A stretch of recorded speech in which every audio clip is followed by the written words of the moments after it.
On today's episode, we explore the old adage, you reap what you sow. If you sow corn, you get corn stalks. If you sow carrot seeds, you get big orange bunny food. And if you're like me, you sow your wild oats and you get jail time. Stay with us to see if today's contestants, a husband and wife team from Nebraska, can sow some extra gardening work and reap the benefits of up to $1,000 from Tractor Supply Company on this episode of Tough Grit.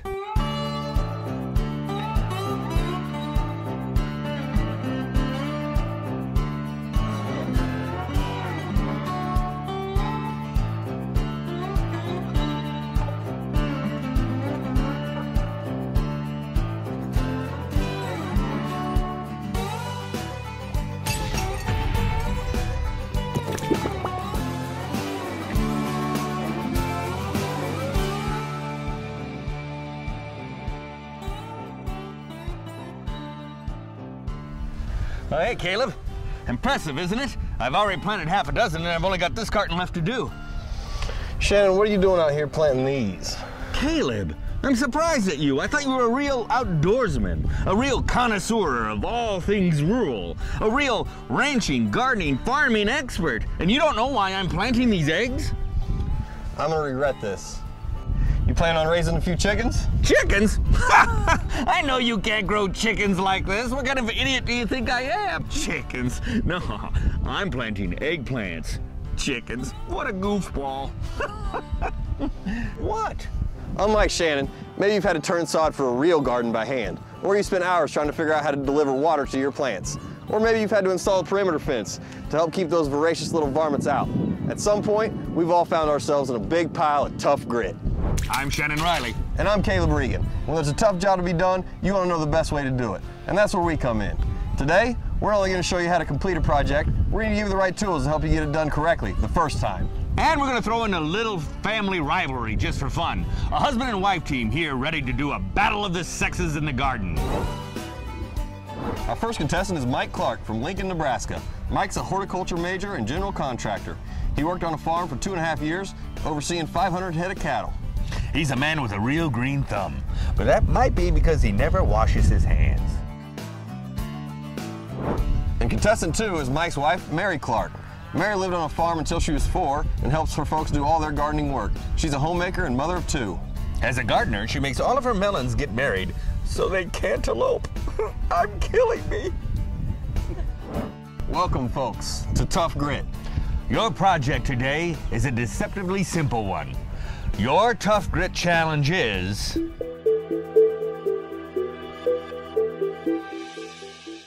to plant and water a garden. Planting a garden can be a fun and rewarding project if done correctly. The first thing you have to do is prepare your beds, but no, you won't have to lie in them. Next, you'll transplant pepper, tomato, and onion seedlings from our greenhouse. Then you'll plant corn seed using a planter. Finally, you'll supply water to the garden from a pond. Oh, just like Mary, quite contrary. You'll watch how your garden grows. Oh, sorry, preschool flashback there. Here in the present, we have teachers of our own to assist you on your gardening challenge. Today, we have the master gardener himself, Hank Will, editor-in-chief of Grit Magazine. Hank loves vegetable gardens so much, his favorite book is War and Peas. Our second project expert is Robert Fox, tractor supply manager in Ithaca, New York. Robert loves to plant random seeds just to see what will turnip. Our experts today will give you advice and coach you along the way to help you complete your project efficiently, accurately, and safely. The person who does the best will win up to a $1,000 gift card to spend at their local tractor supply store. For our project today, we'll be using some wonderful tools like a precision brand seeder, a 35-gallon transfer tank, a transfer pump, and American Sport Work utility vehicles. Before we dig into our first challenge, let's find out from our experts what to expect from our planting and watering project. So Mike, when you're ready to plant, you want to kind of survey your previously tilled ground. Be sure that weeds haven't taken over, and if they have, you need to run a cultivator through it. Cultivators range in size from tractor-mounted implements to gas-powered rototillers to little 3-pronged handheld devices. Basically, you just want to loosen the soil up, be sure that it's really in a uniform size, and disturb all those little weeds to be sure that they can't really take root. Mary, planting by hand can be relatively simple but very labor intensive. Corn seed, which we're planting today, needs to be planted about 1.5 to 2 inches deep in the soil that's been loosened 6 to 8 inches down. That'll help prevent drought stress and also encourages root development. We also want to make sure that the soil is not too wet, slightly on the dry side, to discourage any kind of compacting as the soil dries and the root's trying to grow. Next, we need to plant the seed about 4 inches apart in rows about 18 inches apart. The easiest way to do that is with a hand planter. Basically what you do is you put the seed in the hopper and drive the thing down the row. Mary, today we're going to be planting tomatoes, peppers, and onions from the greenhouse. We want to start setting those out about 1 to 3 weeks before we actually transplant them so that they have time to harden off and adapt to the nature and environment we're putting them in. Mike, you want to be kind of careful when you're handling transplants. Basically, you want to get them out of their pots by kind of pushing on the bottom and using gravity to help you catch it. You want to handle it by the root ball as much as you can. You don't want to crush the stem. And you want to keep that soil in connection with the root as much as you can. If it's a really solid root mass, you do want to kind of tease the root out before you put it into the ground, or it'll sort of bind on itself. Mary, once you have the transplants out, you want to set the root ball gently down into the soil. If you need to adjust it at all, you want to do so by the lower leaves and not by the stem. If it loses those leaves, it's not a big deal. Pack the soil around it firmly and just kind of press down. We want to make sure that you give it a thorough drenching once it's been planted. This will get any air pockets out of the soil and help the root ball start absorbing nutrients from the soil. And now it's time for our contestants to get their hands dirty with the first challenge. First, they're going to plant the seedlings by hand, and then they're going to go back and plant the corn using a seeder for a real mano a machino element to the competition. Work quickly, but also accurately. Good luck to both of you. Ready, set, go. All right, just hold on to them and then go ahead and rake out a couple of trenches. Go all the way across. There you go. The winner of this challenge will be the first to finish transplanting and planting their seedlings and seeds. That's one.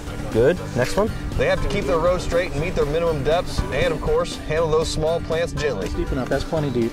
All right, now this is going to be a little bit of backbreaking work. I'll flag them and stop them for 15 seconds if they happen to cut corners. Or if they get too rowdy and disturb the peas. And quiet for my maturing eggplants. Yeah, you got to separate them, and then go ahead and press it in place. Yep. Perfect. I'm going to do 2 rows of 10. Mary's being a bit more careful. She doesn't want her onions bruised. They have a very thin skin.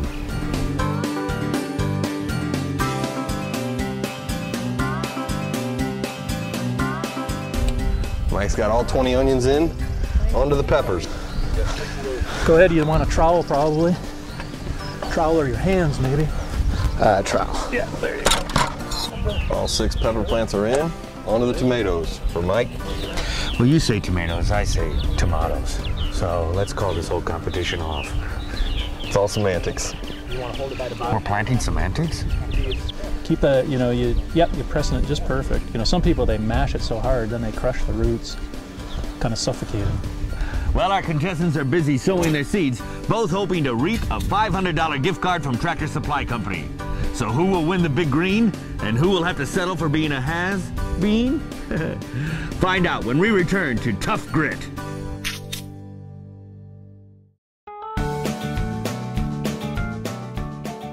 The key to proper planting and transplanting is getting good soil seed or soil root contact. What this means is that you want the newly planted seed or the newly transplanted seedling's roots to be pressed into good but relatively gentle contact with the soil. Seeds want to be in contact with the soil so that they can be warmed and watered by it, thus initiating germination. Seedlings' roots need structure to stand tall and physical contact to provide water and nutrients for the growing plant.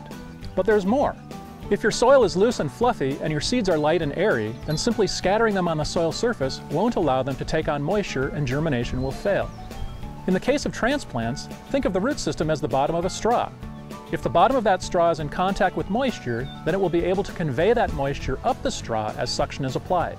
Take a little time to be sure that your seeds and transplants develop a cozy relationship with the earth, and you will reap the benefits in the form of bounty all season long. Welcome back. Well, our contestants have gotten their hands gritty. tough gritty, planting their onions, tomatoes, and peppers. Now it's on to the seeder for planting the corn seed, being careful not to step on any of those small seedlings in the process. But if they see any lima bean plants, they can go ahead and step on those. Lima beans. All right, onto the seeder, and we got plenty of time, so. Yeah, I think if you start there, you'll be in good shape. Let me find the end here. So if you kind of aim at the trowel. Are we ready? Yep, just go. Oh, hold it, Mike. Go ahead and flip your row marker to the other side. Yeah. Perfect. Okay, good. All right, now you want to turn around. Turn around. Yep. And let your marker mark where you just went. Okay. I almost messed that one up. That's right. All right, then line up with that one.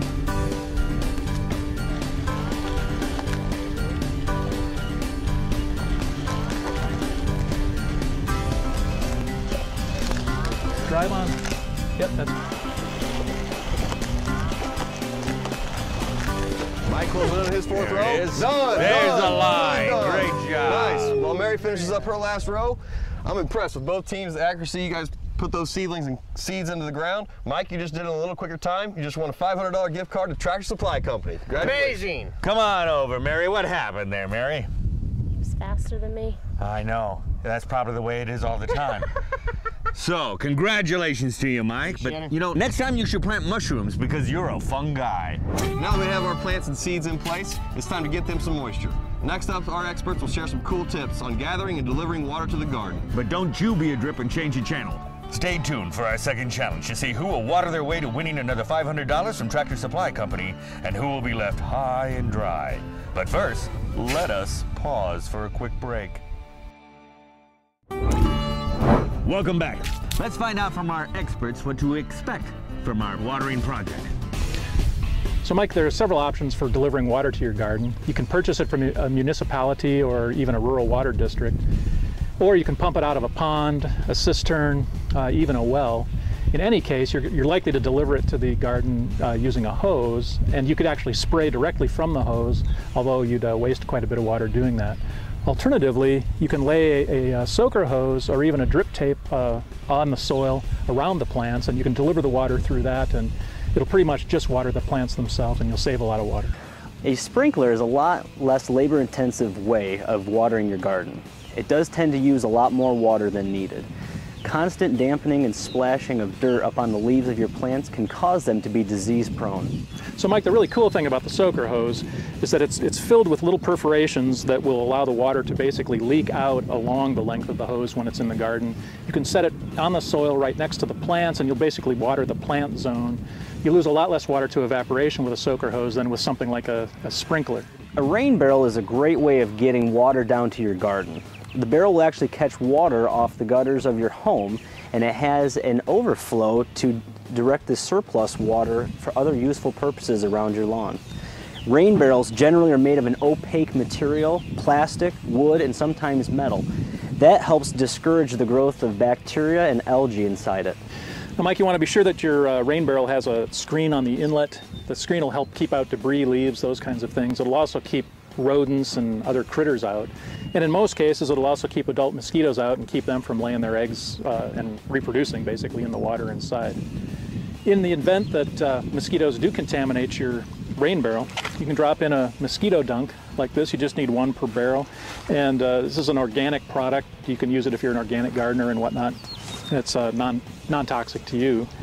And that'll help keep the mosquito population down. And if you don't want to do that, you can drop in a half dozen minnows or goldfish, and they'll eat the larvae as well. You should elevate your rain barrel a few feet above your garden to make sure you get adequate water pressure down to your soaker hose. For even longer runs, you may want to lift it up even higher and make sure that you build a nice sturdy base out of stones, bricks, or even wood. The key to it is being sturdy so it doesn't tip over. You can also use a transfer pump. They have several different kinds, gas and electric, to help move the water on the longer runs. And then sometimes, Mike, your best garden spot's nowhere near a water source. And in that case, you've actually got to transport water to the garden. And that's what we're going to show you how to do in Challenge 2. And now it's time to get our gardens watered. Our contestants are going to use transfer pumps to fill 2 storage tanks with water from a pond. Then with the UTVs, they'll bring the storage tanks back to the garden and hook them up to hoses. And don't forget, you want to move quickly. We'll also be judging you on safety. A couple of general safety guidelines for operating a UTV are to wear sturdy foot protection and either eye protection or a windshield. And always buckle up. The first contestant to deliver water to their garden plot will win the second challenge, but we'll add 30 seconds for safety infractions. Be careful and good luck. Ready, set, go.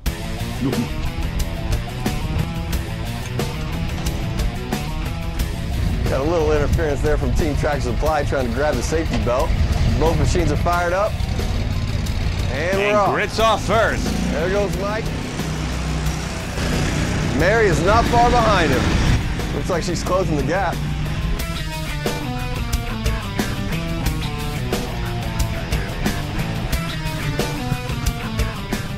Hooking up to these pumps is going to be the difference maker.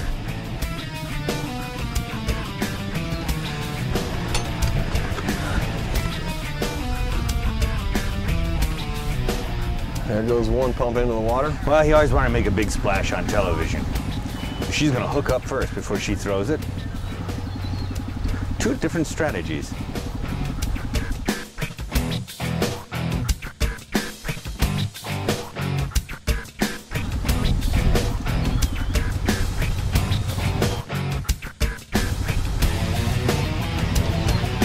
Now he's got to hook it up to the transfer tank on the back of the UTV. Well, Mary's got her hose in the water. After this break, see if Caleb can outrun and tackle a runaway UTV, or if I'm just making all this up to boost ratings. After this break on Tough Grit.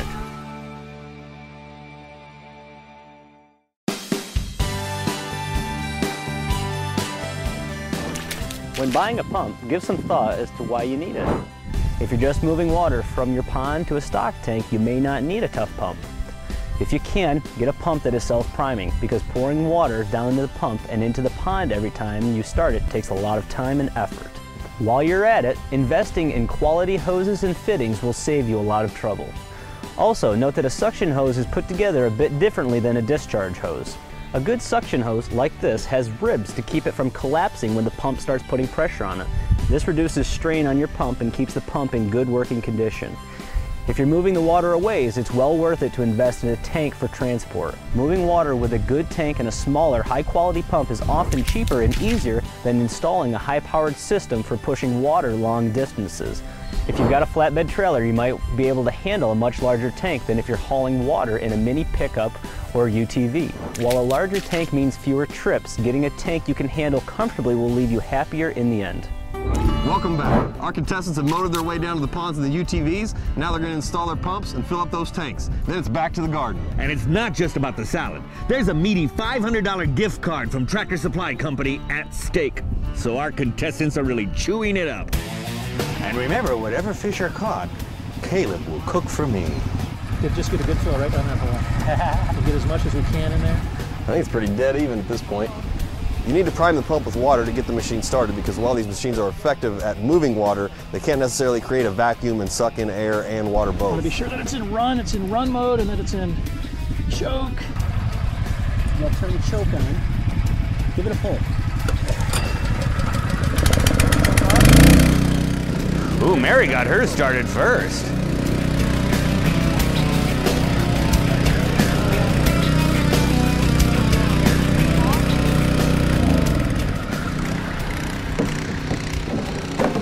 Go ahead and open that valve to be sure it's open. Almost blasted Hank with a load of water right in the face. And I was afraid this part of the competition would really suck. There we go. All right. Just as soon as it starts spilling out the top, just throw it down, kill the motor, put the lid back on, and then we're ready to go.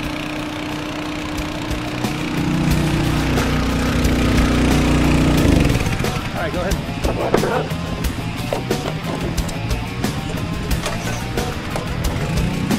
Seatbelts. There, she's full. Ooh, she got splashed in the face. And Hank and Mike are off in their wagon. They're off.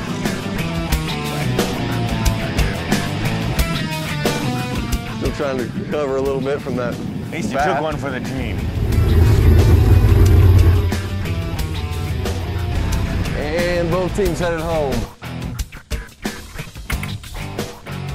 And here comes team Here two. comes Mary. And we have water through the hose. Nice, the first to irrigate your garden plot. Mike, you led the whole way. There's never a question. You just won yourself a $1,000 gift card to Tractor Supply Company. Congratulations. Thank you so much. What are you going to get with that? Since Mary tried so hard, I think maybe I'll split it with her and see what she wants. How sweet Oh, of you. nice. Mary, come on over. I'm sorry, you did so well. You worked so hard, huh? But I think Mike's just more used to holding the hose. Yep. Yeah? All right, did you have a good time? I had a blast. That's the most important thing. And if you're sitting at home on your duff wondering how you can get involved, here's how you can be part of the Tough Grit Rule America Challenge. To sign up, go to toughgrit.com and click on the I Can Do That button, or look for the advertisement in Grit Magazine. Don't wait, sign up today.